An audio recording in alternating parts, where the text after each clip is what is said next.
This podcast is brought to you by Carvana. Carvana makes car selling fast and easy from start to finish. Enter your license plate or VIN and get a real offer in seconds, down to the penny.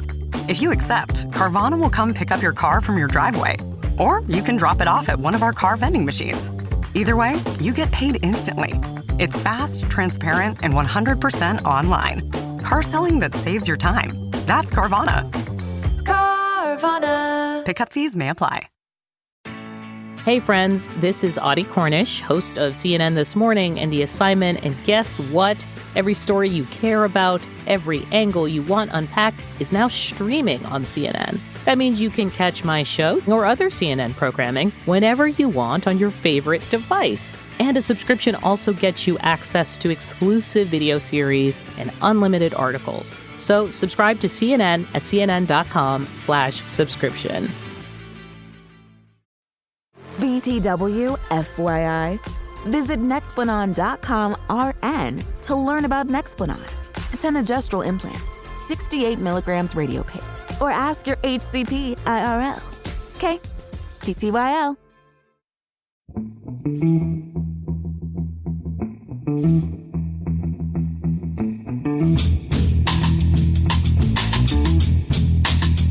Hello and welcome to The Price of Football, the show that looks at the money behind the beautiful game, with me, Kevin Day, and Liverpool University's Kieran Maguire. Sorry about that, everybody. Kieran was chuntering just before he sounded like Dick Dastardly and Muttley combined. What were you chuntering about, Kieran, through that lovely smile? Well, you were saying I was a good auditor, and I said there's no such thing as a good auditor. There's a single auditor, and I can assure you, during my period as an auditor, I was spectacularly single. That's why I got out of it. Well, one of the many reasons. I'm afraid, dear listener, it will take too long to explain the context in which, just as we started the show, I said to Kieran, "That's some good auditing," and then because I would expect nothing less because you're a good auditor, but that's the sort of top-level banter that goes on before we record this show. Sometimes you sit in a studio and you think, "Oh, this is great, they should record this." And sometimes you think, "No, let's crack on with this stuff from the script." Stick to the script. It's Newsday, Kieran. We've got some interesting news stories. They're not all headline. Global, I would describe them as. They are global. They're not all headline making, but they are absolutely global. But first of all, I do suspect, Kieran, that some of our listeners outside Sheffield are probably going, "Can we just take it as read, the Sheffield Wednesday situation?" But it's only been a couple of days, Kieran. Any developments on what's happening at Hillsborough? I think it's been a very positive start to the administration.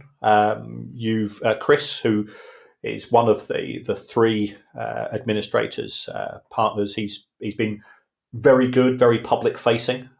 He's a Wednesday fan himself, so I think he deserves a lot of credit for the way that he's conducted himself. The enthusiasm from Wednesday fans, I think, is actually more of a sign of relief than anything else, because they're smart enough to realise that there are still some bumps in the road, and they will be concerned that some of the staff are in still a precarious position in terms of their future employment and so on. But even though I don't think there's any formal sales brochure necessarily up yet, the administrators have said that they've had 4 or 5 interested parties who, from what they appear to be saying, have credibility. Equally, there have probably been about 50 to 60 interested parties who have zero credibility, including one person who claimed to be from Saudi Arabia and yet gave a phone number from Rotherham. He may have a base. I think there's a bit of a flaw in that argument. He may have a base in Rotherham, Kieran. He may do. He may do indeed. There's a business quarter in Rotherham, as we discovered. That's right. I like the fact you're on first-name terms with the administrator. But, if I was another auditor, Kieran, I'll just pick that name up for you there. We went, Chris. Chris is doing a good job. Just by the by, Kieran, is it a good idea to have someone who supports the club doing this sort of job? Is there not a chance that emotion might cloud his judgment there? I'm not implying that it will, of course, but Accountants have no emotions. Oh, fair point. Okay. You're no. I don't. I think somebody that understands the fan base.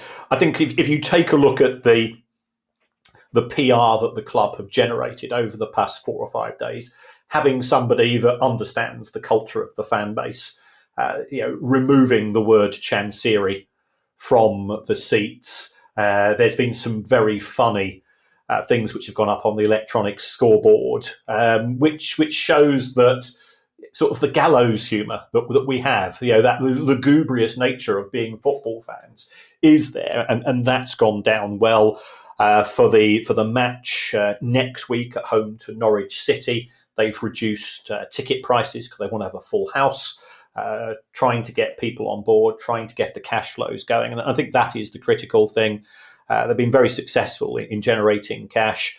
The 2 gold elephants, which were at the door of effectively the sort of the directors' area or the entrance for the posh seats, they were put into a cupboard because I think members of staff feared that they were going to be either stolen or vandalised. And again, a clever thing by the administration. Oh, we might stick them up on eBay for sale. I think that these types of things, they're easy wins, but again, it's showing, I think, a degree of streetwiseness that is A, amusing, and B, if it generates a little bit of money, then fine. But it's good publicity, and I think that should be applauded. As far as potential owners are concerned, it will come as no surprise that somehow John Textor has thrown his hat into the ring, as well as claiming that he's interested in buying Wolves, as well as, and our very good friend Matt Slater has sort of given a long list of clubs. I think Watford are in there as well. I've been asked on a variety of occasions by Wednesday fans who've sort of contacted me on social media and say, you don't appear to be Textor's biggest fan. Textor is an intriguing individual, and intriguing also means that I don't particularly would want him near my football club, simply because his governance experience to me is spotty. He does have some wealth, but it seems to be tied up in other things as well. There's a very good guy called Jeff Cordell, who's sort of he's an American football fan, but he was looking at Eagle Holdings, which is Textor's company. That appears to be late in putting out its next set of accounts, and there's never a good reason for delaying things.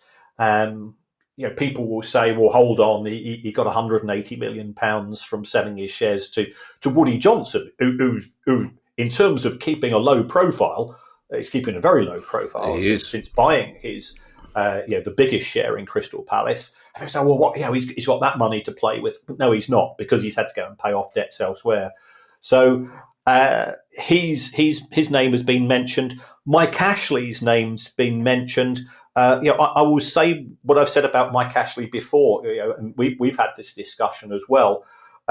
Mike Ashley ran Newcastle as a sustainable football club. It was probably during that period of ownership the most profitable club in the Premier League, and the fans disliked him because he showed no ambition. He also showed no interest in investing in the real estate in the stadium at St James's Park, and that's an area at Hillsborough which does need an awful lot of attention. So I think he would run the football club in a professional manner. That's not necessarily what we want all the time as football fans. We want somebody to get our adrenaline flowing, but he would certainly be a lot better than Dejan Chansiri. And there have been other interested parties, and United States investors would be very attracted to Sheffield Wednesday. So the good news is that, I know I've said this before, I believe that there's a 99.99% chance of a successful sale of Sheffield Wednesday Football Club as a going concern, so therefore they can fulfil their fixtures. On the downside, it looks as if they could have up to another 2 sets of charges and 2 sets of points deductions when it comes to misdemeanours in terms of the non-payment of wages during the regime of Dejan Chansiri. Again, part of me thinks if you end up with 16 points or 21 points deductions in total this season, it's not going to make any difference from the initial 12 because it's going to take snookers for Sheffield Wednesday to get out of this, and their transfer fee restriction means that at best they can sign loan players and free transfers in the January window. I think arguably they need a lot more than that. So I'm not saying that they are relegated, but the chances of avoiding relegation are very minor. So yeah, I think there's a feel-good factor around the club, and that's not been the case for many months, so therefore that's to be applauded. But it's not going to be easy, because once that goodwill factor wears off, and that could happen, in a few weeks, especially if the results aren't good and you get into a slog, that could be a downside. The administrators have said that they are hopeful of a sale before the end of the year, which I think would be great. They've got to give it at least 28 days to stop a pre-pack stroke flip of the club, but I don't see that as being an issue, because it's going to take 2 or 3 weeks for the administrators to agree a price, and then the potential owners to satisfy the owners and directors test. A couple of gold elephants on eBay, Kieran. It's got to fetch a few bob, isn't it? Well, they're the types of things that appear in those slightly weird shops you see in small towns. Well, where do they get them from? Those weird shops must be trawling eBay going, we need some gold elephants. Yeah. I think sometimes I do Texter. So by all accounts, John Texter is a very nice, affable chap.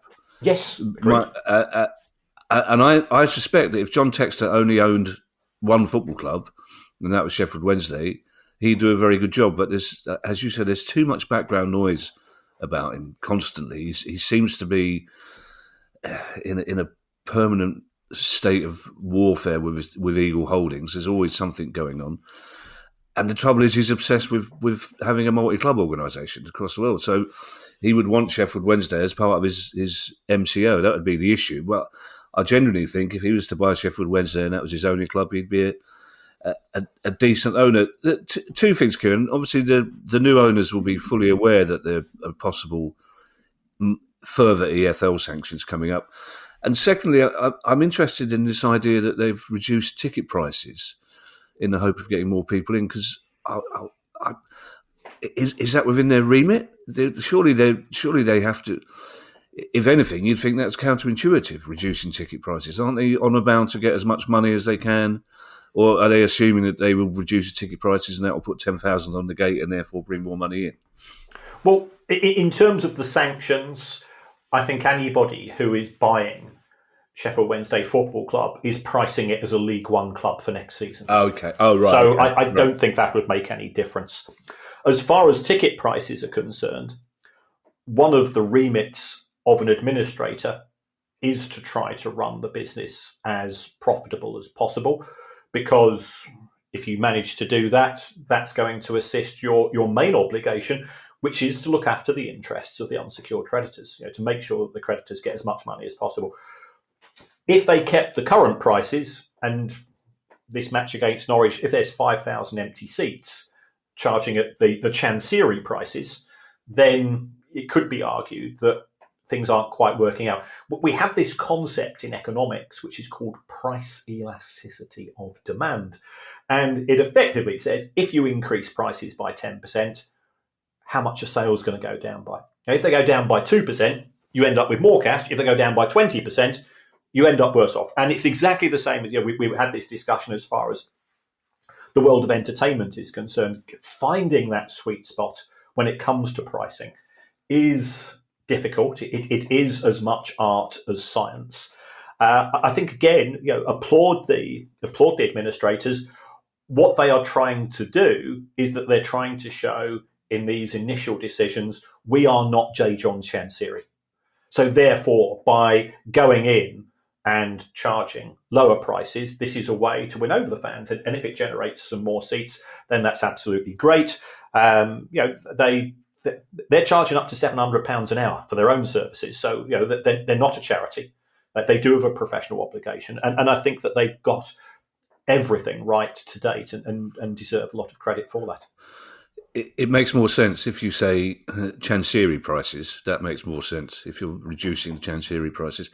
I'll tell you who I feel sorry for in this, Kieran, is the kid who does the fake Dejan Chancery Twitter feed, which is very, very yes. In the same way that the Beak of Beak Street, which is a fake Steve Parish account, is hilarious. Yes. It's really, really very funny. A very interesting story coming out of Newcastle United, Kieran, but it's the women's team. Yes, and this does, I believe, come within our remit as a business show. Newcastle United's women's team have been charged with misconduct by the Football Association because they've been claimed to make illegal approaches to 6 junior players contracted to Sunderland. First of all, there is historical geographical beef between the two cities, of which we are well aware. But Newcastle are subject potentially to fines and other sanctions should these be upheld. Newcastle are using as their justification for what happened. Under FA rules, we were supposed to give 7 days notice that we were going to approach these players. And these are junior players. So, we're not talking established players. And it was an administrative error. Okay, and I'm always slightly sceptical. To me, it shows a lack of professionalism at the club. The reason why I'm a bit more concerned is that Newcastle United, they've also sacked the manager who was contributed towards 2 promotions as far as Newcastle's women's team was concerned. They're in WSL 2. They're 9th out of 12. I think Sunderland are 6th. I think there's been a change of culture as far as Newcastle's women's team is concerned. Amanda Staveley was very keen to accelerate the success of the women's team. Yeah. And I think she's left, in my opinion, that level of interest has very much waned.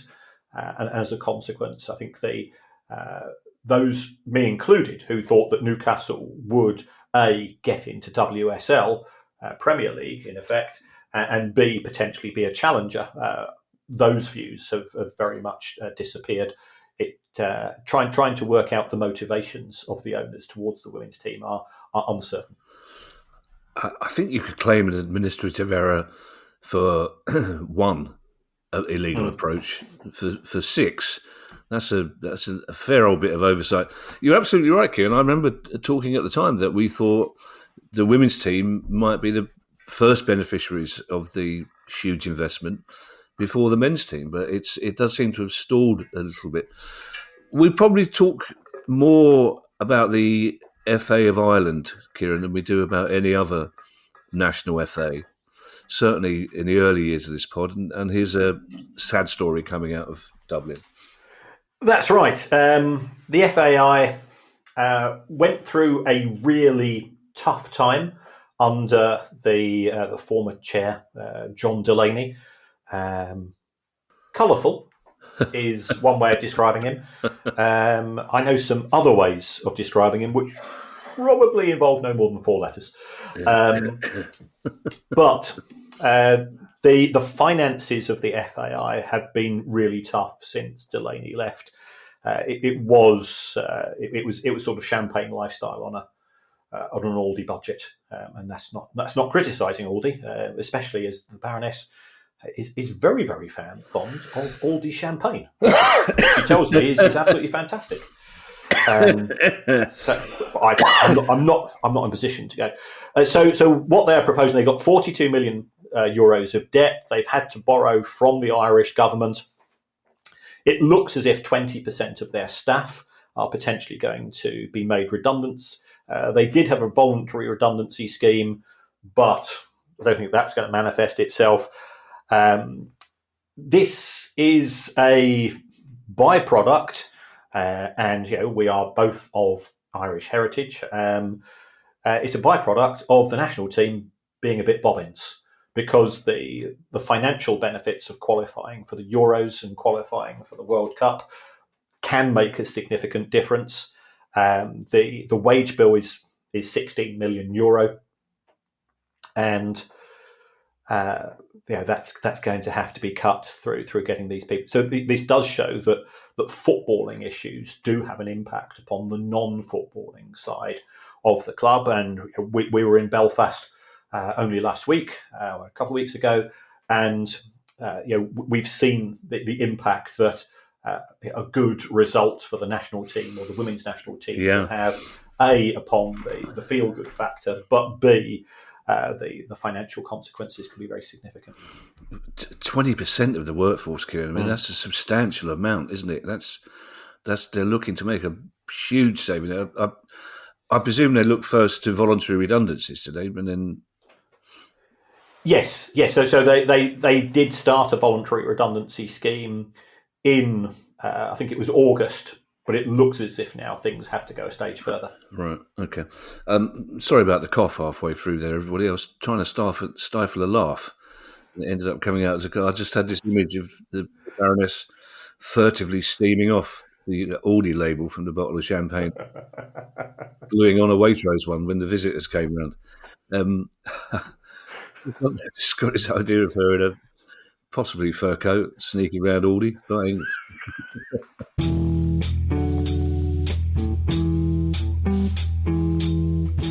If you've shopped online, chances are you've bought from a business powered by Shopify. You know that purple Shop Pay button you see at checkout? The one that makes buying so incredibly easy? That's Shopify. And there's a reason so many businesses sell with it, because Shopify makes it incredibly easy to start and run your business. Shopify is the commerce platform behind 10% of all e-commerce in the US. Sign up for your $1 per month trial and start selling today at shopify.com/promo. Go to shopify.com/promo. Halliday presents, in the red corner, the undisputed, undefeated Weed Whacker Guy. Champion of hurling grass and pollen everywhere. And in the blue corner, the challenger, extra strength Halliday. Eye drops that work all day to prevent the release of histamines that cause itchy allergy eyes. And the winner by knockout is Halliday. Halliday, bring it on.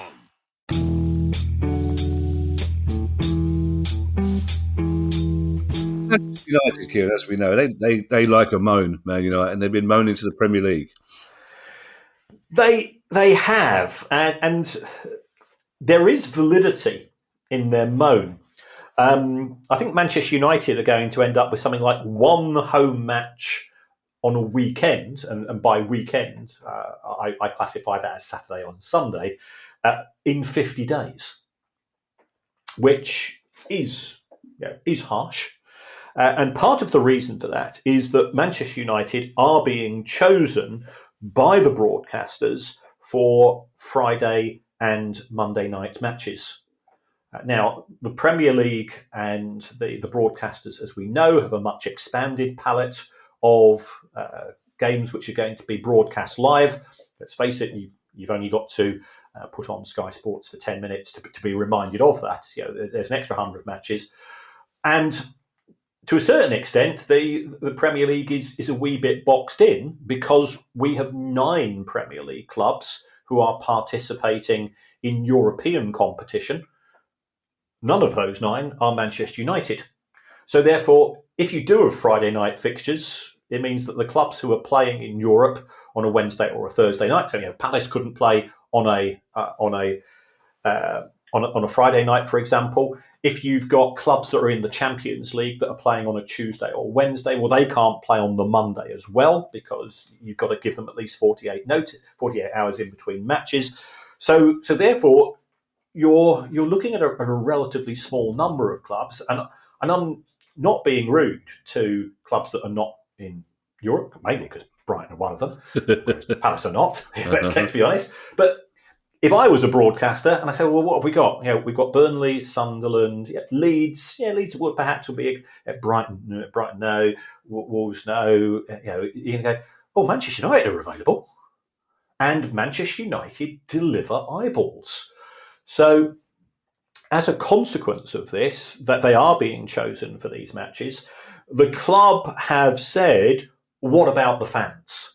Now, this is where I go, hold on, you didn't give a hoot about the fans when you were charging 66 quid for kids' tickets last season. You've not given a hoot about the fans when you've turfed out season ticket holders who sit near the manager's dugout to go and sit elsewhere in the stadium because you can charge elsewhere. You didn't give a hoot about the fans when you started charging £19 for disabled parking tickets. So why are you caring about the fans? The fans won't be able to see us at the weekend. Yeah, I'm going to stick my neck out. I said, Manchester United actually are more concerned about money. And there's nothing wrong with being more concerned about money. We know that they want to play in Saudi Arabia midweek. Well, if you're playing on a Monday night in Manchester, or let's say that they're away to Bournemouth on a Monday night, it means that getting to Saudi Arabia and getting back for the following weekend, that all of a sudden becomes more difficult. So there's self-interest in what they're saying. Equally, if it's a home match at Old Trafford and now being switched to a Monday night, it's that much more difficult to charge premium prices for the boxes, because when do you want to entertain your clients? You want to entertain them Saturday lunchtime or a Saturday afternoon or a Sunday afternoon is quite appealing. You can stay for a few hours afterwards. A Monday night becomes that much more difficult. So there's self-interest coming from Ineos here. I know I've had a bit of a debate or a disagreement with Manchester United fans on this. I say I absolutely think it's wrong that you should have one match within 50 days, but don't think that Manchester United are doing these complaints on your benefit. It's purely to do with the Benjamins, as always. Yes, we care about the fans, though, Kieran. But the trouble is, the broadcasters know they could put the game on at 3:00 in the morning in Bournemouth, and the away end would still be exactly absolutely rammed, and Old Trafford will be sold out as well. So, if the club don't care about them, the broadcasters certainly don't care about them, unfortunately. And similarly, it looks like, Kieran, there may be only one Premier League game on Boxing Day this year. Rumours are that it would be 8:00 in the evening. And I'm slightly worried looking at the fixture list. There's only one London derby, and that's Spurs Palace. That would really stuff my butt. I was really looking forward to a Boxing Day, Kieran, with no football, just for once, because we can completely relax on Boxing Day. There's no football that particular day. Your Boxing Day evening is not ruined by throwing 3 points away at Wolves, for example. But it's a strange one, Kieran, because so Christmas Day is a Thursday, so you normally would expect games on the Friday, but they're obviously holding them over for the Saturday. But I can't see the point of having one Premier League game on Boxing Day on TV, especially when Boxing Day night is probably the second most important terrestrial viewing night after Christmas night. So people won't be watching it on telly, full stop. Well, I think the viewing figures suggest that you get reasonable numbers normally on Boxing Day. Remember that and if people are saying, well, there's no football, there's still EFL football, there's still non-league football on Boxing Day. So if you've overindulged on Christmas Day and it is deep and crisp and even on Boxing Day, for heaven's sake, go and watch somebody else. And go and watch it live. Non-league football on Boxing Day, I can assure you, will restore your faith in old school football style activities, because there will be scraps, there will be people offered out in the car park towards the bench and so on. And you go, oh, this is proper football, this is. And of course, and the commentators would say, you can't condone that type of behaviour. I love that type of behaviour. We all love it. Well, we watch. It's within acceptable parameters. No, I get furious if there's a 21 player scrap and our goalkeeper doesn't join in. I'm shouting at him. Go and help your mates. You never see those days are gone, Kieran. Dogs on the pitch. You don't see a dog on a pitch anymore. You don't see two.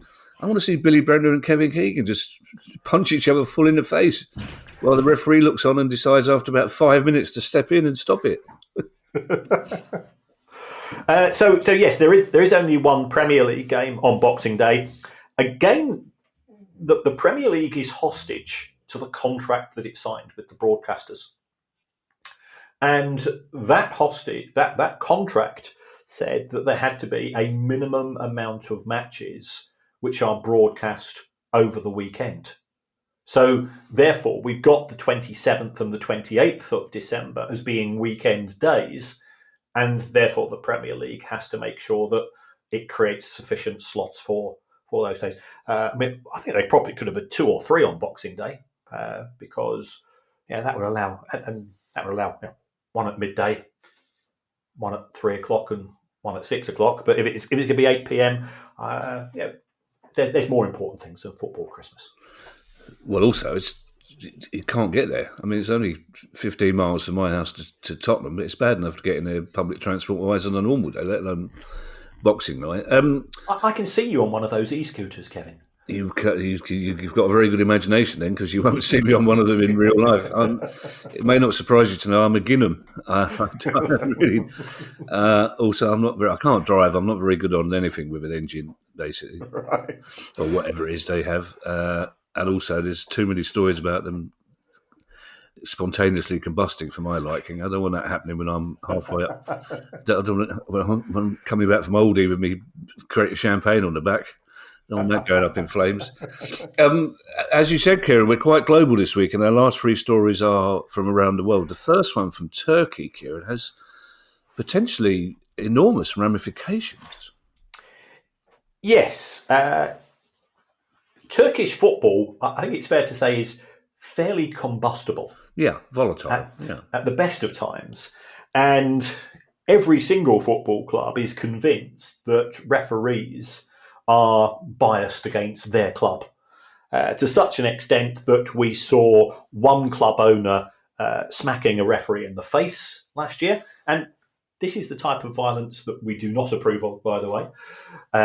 We have Mourinho, when he was there, who was a conspiracy theorist at the best of times, was very much in his element. And they've done an investigation, and they're now going to launch disciplinary even proceedings after over 300 match officials were found to have betting accounts. And now they've got 500 officials in total, so over half of the referees have been involved. Now, it's fair to say that some of those referees have perhaps placed one bet, and if they have done that, shouldn't do it, but it's a bit like driving at 33 in a 30 zone. Don't do it again. One or more referee has made over 1,000 bets. And this is where we start to feel uncomfortable. And I know, again, looking at social media, this has been seized upon by fans of clubs in England to say, PGML, but they're up to it as well. Under FIFA rules, which are very, very clear, if you are involved in a match as an executive, as a player, as a manager, or an official, you cannot bet on matches. No ifs or buts or wherefores. It is a very, very clear rule, and that is to protect the integrity of the game. What we have here is an absolute mess.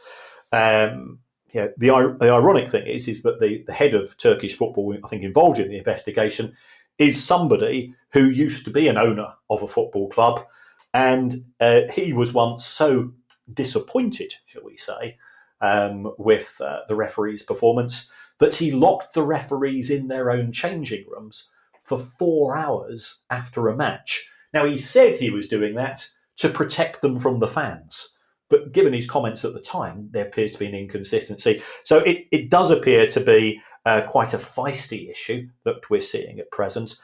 It doesn't reflect well on those referees, and we await to see the outcome, because if you're going to get rid of 300 officials, it means you've got to replace 300 officials, and they're not necessarily going to be of the same standard.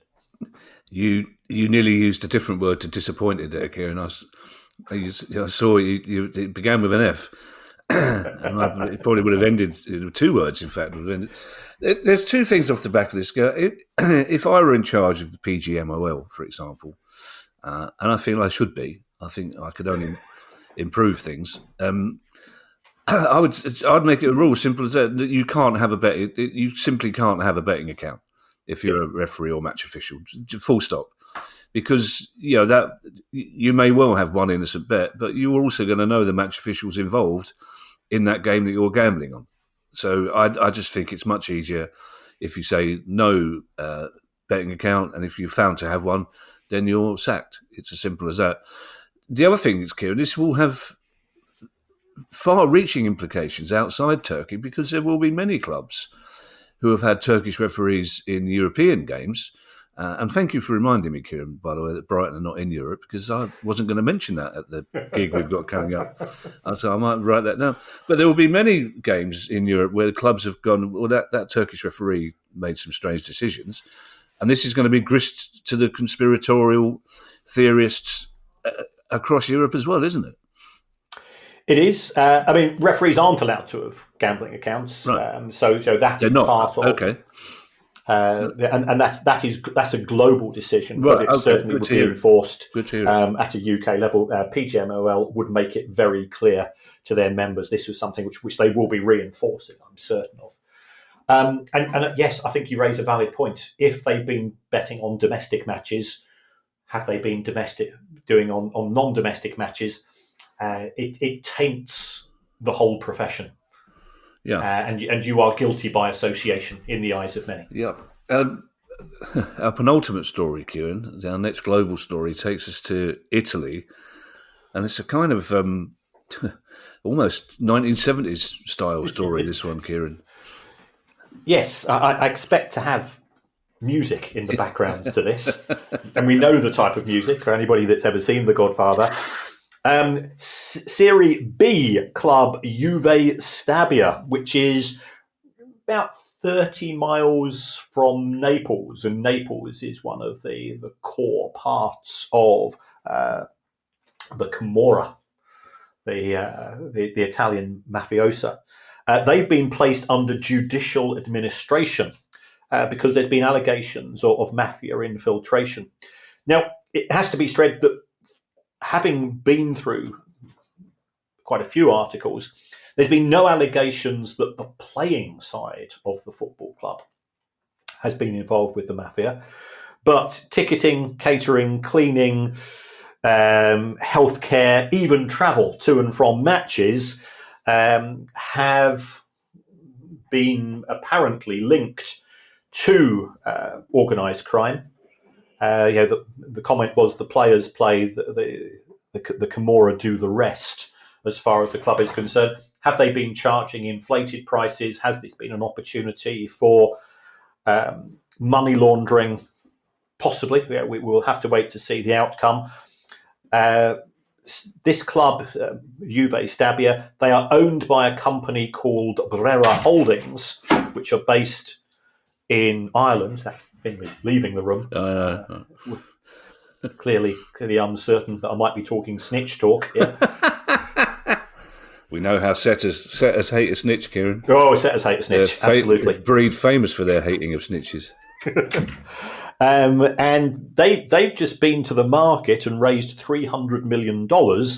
And I think they partly invested that in crypto tokens, which, as we know, we're not necessarily a big fan on, because it's a mugs game, which is fine provided you find a mug to sell them to.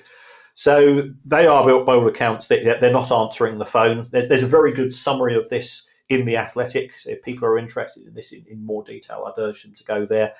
But it goes back to, and I know people are probably sick and tired of me mentioning this, the government specifically mentioned football in its summary of terrorism and money laundering in a report which came out in August. And my experiences of working with law enforcement officers is they do perceive football as being an area, both at the top and the bottom of the industry, where there are opportunities for money laundering. At the bottom level, you overstate your attendance and you launder your money through there.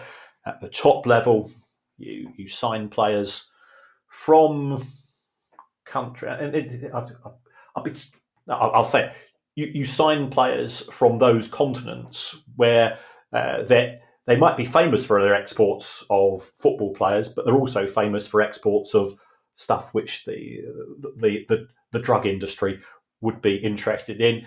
And if you pay £15 million for a player who's probably only worth £5 million, that extra £10 million, where's that going to go when it arrives in South America?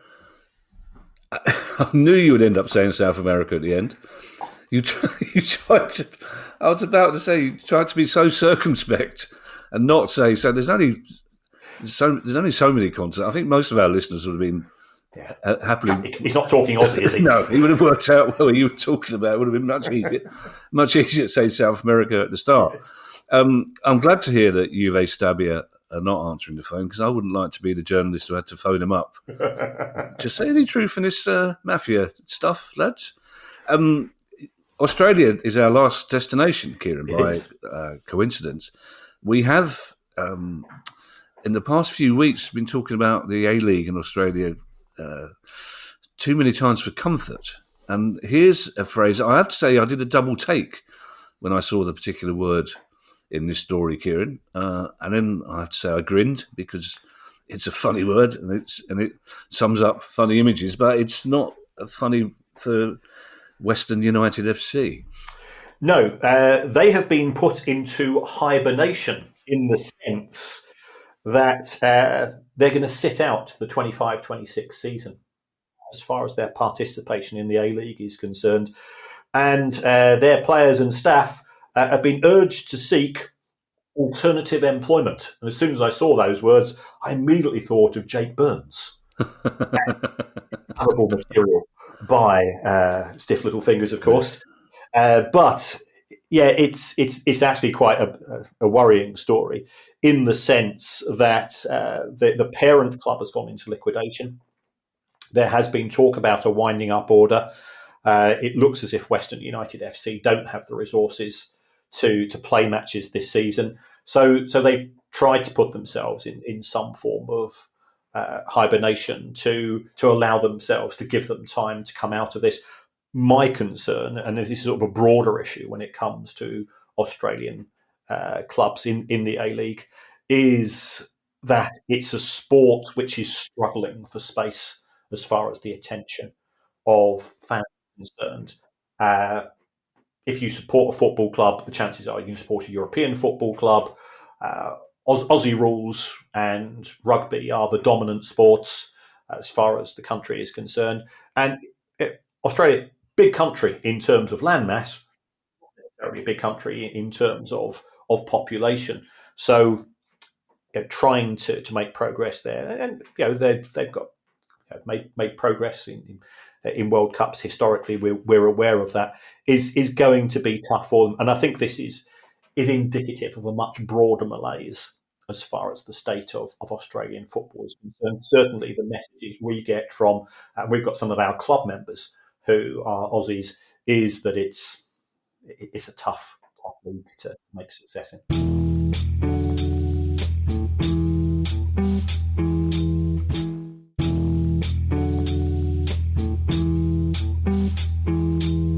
I didn't mean to make light of it, Kieran, but it unfortunately is an image of them being tucked up for the year until the weather gets better again. But I just want to get my head around it. It's not administration.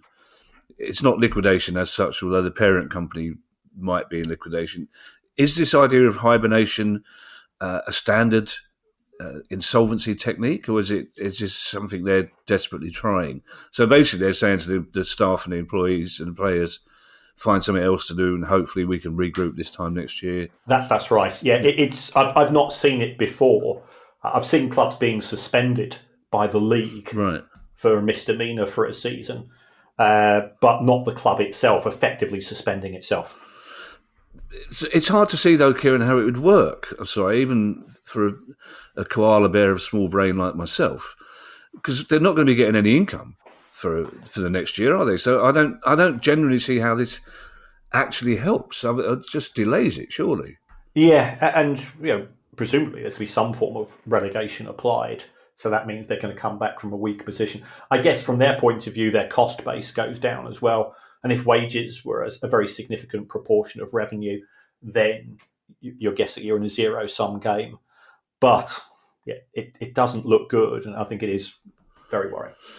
Well, if any of staff or fans of Western United FC are listening to this, and they will be, then feel free to get in touch and elaborate for us, because it's a strange story. It's also, you hope it doesn't become a precedent, Kieran, either. Don't forget, you can now join our Price of Football Club, where you will get ad-free listening, bonus episodes, and more. And the more includes November's Q&A, Kieran, with our lovely club members on Zoom, which we're about to announce the date of. Plus, we've settled the date for the Christmas quiz. Always a lovely... Not Boxing Day, because there's a Premier League match taking place on that day. It better not be Spurs Palace. It'll be down. That'll ruin my Christmas. It's not going to snow. That's already ruined my... I haven't got an open log fireplace. That ruins Christmas every year for me. Carol singers don't come round, not since the early 60s. And only then it was in sitcoms. So if you want to join our Price Football Club, go to thepriceoffootball.com and click on Join the Club to sign up today. If you've got a question that you'd like answered on the show, email us at questions@priceoffootball.com. And don't forget, if you join the Price of Football Club, we do an extra questions episode every month just for you, so you can ask topical questions. Yes. You can follow us on Twitter, you can find us on YouTube, and if you'd like to buy our book, you can find details on that very same website, priceoffootball.com. We'll be back on Tuesday, on the other side of the weekend, as the DJs like to say. Do they still call them DJs? I don't know what they call them these days. I think so. Boo Gary Davis. The do's and don'ts of being Gary Davis. I'll donate £10 to a charity of your choice if any of our listeners can tell me what double act in the 80s used to do the do's and don'ts of being Gary Davis. And it wasn't smashy and nicey. Yes, in the meantime, on the other side of the weekend, when we've had football, I shall hand you over to Mr. Kieran Maguire for his customary farewell. Yes, and just a very brief reminder that we are hosting a Price of Football live event at the Amex Stadium. Kevin has promised to bring along the FA Cup to let Brighton fans know what it looks like. Not sure Steve Parish has confirmed that yet. We'll wait to see. Glenn Murray is going to be one of the guests, ex-Brighton and ex-Palace, and he scored the goals that got both clubs promoted. So he's held in high regard by both. And Russ Wood, who's Brighton's commercial director or chief commercial officer, he's going to be talking about the business side of the club, which is so critical to generating, as well as a Q&A, as well as the normal riffing that exists on the show. But if you want to support the show and you don't want to be a club member, and absolutely understand times are tight, there's another way that you can support the show, and that's to give us a review. That's to only cost you 30 seconds of your time. Go along to your podcast provider. Doesn't matter what you say. You could even say you would rather have the show presented by John Texer. And again, I've heard he's great company. And Jake Burns, who is one of my favourite singers of all time. I've been watching Stiff Little Fingers since 1978. Jake's not got the best voice, but he's always had the best of intentions. You could probably say that about John Textor. I think his intentions, the intentions have always been honourable. I suspect John Textor may struggle with Jake's accent a little bit. Yes. As indeed you and I did a couple of times in Belfast. Especially with the taxi driver with a very quiet voice moaning about the state of Premier League football from the front seat. Yes. He was very quiet about it, yes. I'm sure it was really interesting. We just neither of us could... It just shows what terrible liars we are, as we just kept nodding along in hopes it spotted us in the rearview mirror. Bye, everybody. Bye. The Price of Football.